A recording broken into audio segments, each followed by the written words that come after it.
As thunder cracked overhead, the billionaire's daughter looked at the grease-covered mechanic and said, "Marry me."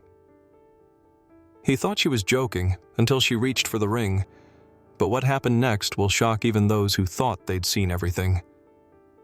But first, let's go back to the beginning. The wind clawed at the hangar doors, its howl rising like a warning Nathan had learned to ignore. The fluorescent lights above flickered with age, casting a pale, sickly glow over tools older than some of the aircraft. Nathan Cole wiped his hands on a rag already soaked in oil and defeat, then walked out into the tarmac's biting air as the Gulfstream G650 came to a reluctant stop. He'd seen his share of high-end jets, but this one screamed urgency. It reeked of money, power, and something even more dangerous: panic. He moved with quiet purpose, boots echoing on wet asphalt, collar pulled up against the wind. From the window, he saw her. Ava Kingsley. Her name was currency in the aviation world, whispered with admiration or envy, depending on who you asked. But tonight, even from 20 feet away, she looked less like a headline and more like someone whose world had tilted off its axis. Nathan didn't have the luxury of being starstruck. He hauled open the service panel with practiced ease, his hands already blackened with grease. The jet's backup relay was blinking in a pattern he'd seen only once before, on a training sim that ended in simulated engine failure. The pilot, jaw clenched and eyes darting, stood over Nathan's shoulder like a watchdog guarding a secret. "Don't screw this up," the captain hissed, his breath sharp in the cold. Nathan didn't answer, didn't even blink. But inside, something stirred. A memory of late nights studying combustion cycles, of submitting patent sketches no one ever funded, of watching classmates launch careers while he changed oil for chartered millionaires. Every order barked at him, every sideways glance, every sarcastic, "Thanks, genius," was coiled in his gut like tension wire. He reached deeper into the engine compartment, the hum of the faulty system vibrating against his forearms. Each movement was methodical, precise. It wasn't ego that steadied him. It was muscle memory forged through thankless repetition. And yet, for all his skill, no one had ever asked his name. Not really. Tonight might not change that.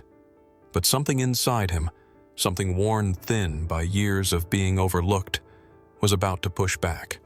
Not with noise, but with performance no one could ignore. Lightning cracked across the sky like a jagged nerve, lighting the rain-streaked tarmac in harsh pulses of white and shadow. Nathan's hands, numb from the cold and slick with grease, moved with a precision that felt more like instinct than choice. The engine's housing was a puzzle of corroded wires and heat-warped metal, but he worked fast, faster than he ever had, because the stakes were no longer theoretical.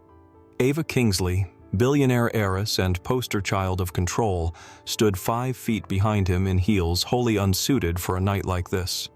Her coat flapped violently around her frame, soaked through. But it wasn't the weather that made her shiver. Her jaw was tight, her breath shallow. She wasn't used to being powerless, not like this. Her life, so tightly scheduled, protected, and choreographed, had brushed against the edge of chaos mid-air, and now she watched it unravel in real time, on a dark runway in the middle of nowhere, in the hands of a stranger with grime under his nails. Nathan didn't glance back, but he felt her eyes on him. It was different from the usual scrutiny, not the dismissive stare of a private client, but the look of someone trying to understand who you really are when everything is stripped away. When he said, "I'm going to bypass the corrupted loop manually," his voice didn't waver. Not because he wasn't afraid, but because he couldn't afford to be. Ava stepped closer, holding the flashlight steady, her grip trembling. "Do you need anything else?" "Yeah," Nathan muttered, tightening a clamp. "A miracle, but I'll settle for 10 more minutes without a system surge." Her lips twitched, almost a smile, but it vanished just as fast. The wind screamed like it was trying to rip the sky off its hinges. Rain hit them sideways. Nathan's knuckles cracked against metal. He didn't flinch. Blood welled, smeared into the grease, disappeared in the downpour. Ava said nothing. She couldn't. But in that moment, when the world shrank to the size of a circuit board and the man beneath the jet refused to stop, something shifted. The billionaire stopped seeing a mechanic. She saw a lifeline, and it was bleeding to keep her safe. The smell of ozone still clung to the air as the Gulfstream's engines purred back to life, low and even like the steady breath of something sleeping deeply after a near-death experience. Nathan stood beside the aircraft, shoulders slumped, hair drenched and matted, boots squelching in puddles with every step. His coveralls clung to his frame, streaked in oil, blood, and victory. He didn't speak. He didn't smile. He just exhaled, and for the first time in hours, his hands stopped shaking. Inside the cockpit, the pilot gave a curt thumbs up, then radioed in the system check results with a voice that had regained some of its earlier confidence. All signs were green. The bird was flying again. Ava stood barefoot on the slick tarmac, her trench coat wrapped tightly around her but no longer shielding her from anything meaningful. The heels she'd once worn like armor were somewhere behind her, forgotten. Her mascara had bled in thin, graceful lines. But her eyes were clear now, clearer than they'd been in months. She was staring at Nathan like he wasn't real, like maybe she'd imagined him, this man who had knelt in a lightning storm and stitched her future back together with little more than instinct and rusted tools. "You just saved a $60 million jet," she said, stepping closer, her voice soft but steady. "And 6 lives, mine included, and you barely blinked." Nathan, still catching his breath, shrugged with tired humility. "It's just what I do." That should have been the end of it. A nod, a thanks, a brief moment between two strangers from opposite galaxies. But something had cracked in her that night, something deeper than fear or gratitude. "Do you have any idea what that's worth?" she asked. He chuckled wearily. "I'm guessing not enough to keep my job." But Ava didn't laugh. She didn't look away. Instead, she stepped right into his space, barefoot, rain-soaked, electrified by something neither of them could name yet, and said clearly, "Marry me." Nathan blinked. The words didn't make sense at first. He thought maybe he'd misheard or she was in shock. "What?" "You fixed the jet," she repeated. "You calmed the storm, and unlike every man I've met this year, you showed up. With nothing but heart and grit. That's worth everything to me." The rain fell softer now, like even the sky was listening. It wasn't about status, and it wasn't about wealth. Not for Nathan, not for her. The storm had long passed, but something in both of them had shifted that night on the tarmac. Something that couldn't be undone by silence or distance.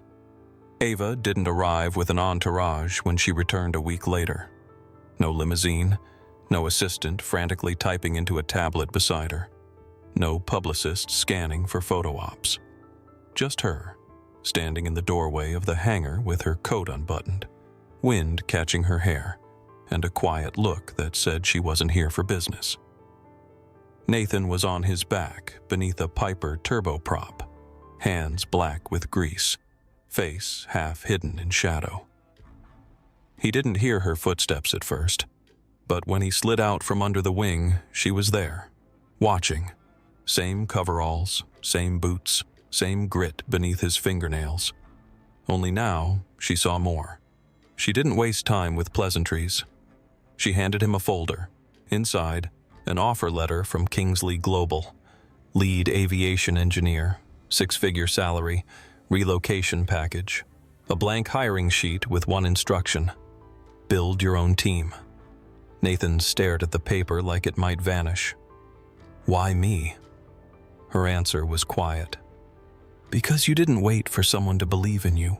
You acted like someone who already did. But she wasn't done.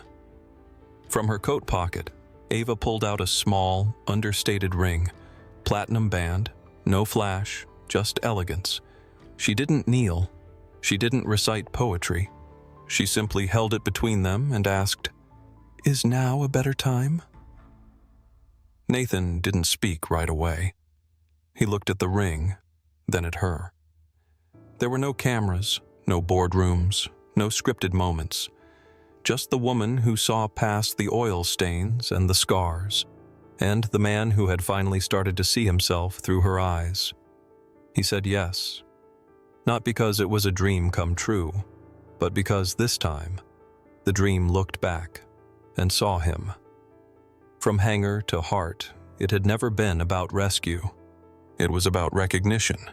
And for once, Nathan didn't have to fight to be seen. He just had to show up.